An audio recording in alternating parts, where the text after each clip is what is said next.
I had a rule that I would never drink or do drugs while working because I had too much respect for the 5 people that I was working with. So I was never wasted when I was working. Also, it would totally turn off the timing and it would just be awful. But I did work extremely hungover. And you know, at one point I was shaking so much that if I was gonna go from the bookshelf to the table, I'd have to kind of quickly do it and put my hand on the table so I wouldn't shake. And you know, it got that bad. But Chandler never changed. The writing never changed. It was my ability to pull off this addiction that I didn't understand. Years later, I was in a treatment center in a detox ward, and I was coming off of many drugs, and I picked up the Alcoholics Anonymous book for the first time in my life.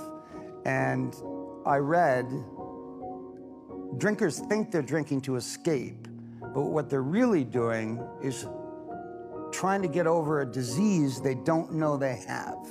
It's actually, they say they're trying to get over a mental disorder they don't know they have. And I went, that's me. I can't believe it. This book was written in 1939, and it's about me. It's about the guy who drove to the liquor store at 1:45 so he could drink alone. It's about all these habits. It's about why my reaction was different than the Murrays when we drank that day when I was 14. We were all 14.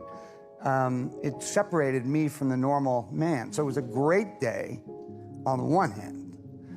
But on the other hand, it meant one day at a time, I have to stop drinking forever. And I thought, well, this is the only way I've ever enjoyed anything in the 20th century. And I have to give it up or, you know, it's gonna kill me. So I gave it up for a long period of time. And we'll talk about this, I'm sure, but you know, the insanity of having another drink a couple of years later and starting this whole thing all over again was insane. I was insane, I am insane.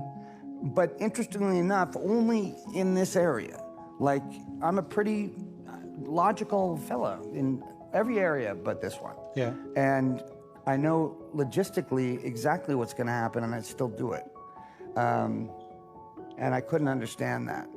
And just a brief lesson in alcoholism for you guys that don't know, and addiction, of course. It's a disease. That's the first thing I didn't know. In 1956, I think the American Medical Association said it was a disease. And it's a 2-pronged disease. 2 things happen to me and 10 million other people in the United States.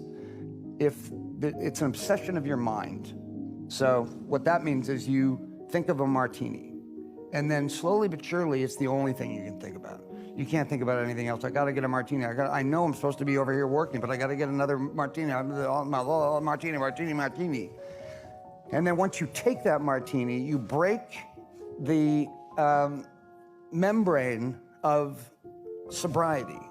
And once you do that, the obsession is gone, but the allergy of your body, which is the second prong of the disease, takes over and says, oh, now we're drinking. I'm gonna make you drink as much as you did last time and more. It's progressive, so I'm gonna make you drink more than you did last time. And you can't stop. I could not stop unless I was locked away somewhere. And at times, I would call drug dealers and have drugs brought in to the place I was locked up in because I was desperate and begging for drugs because it's the only way I had to feel better. And I did not, I mean, it makes you forget too. It's cunning, baffling, and powerful. So that thing that I read in the book, you know, alcoholism, you know, didn't care about that. And alcoholism did not care that I was on Friends. And alcoholism did not care about any of that shit. Alcoholism wants you alone, it wants you sick, and then it wants to kill you. In the book, I compare it to the Joker. Because the Joker just wants to see the whole world burn. And so does alcoholism and addiction.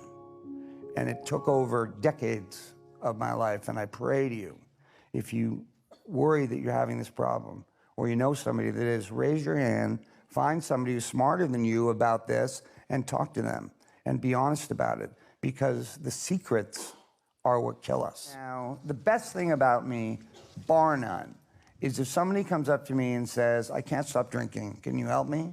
I can say yes and follow up and do it. That's the best thing.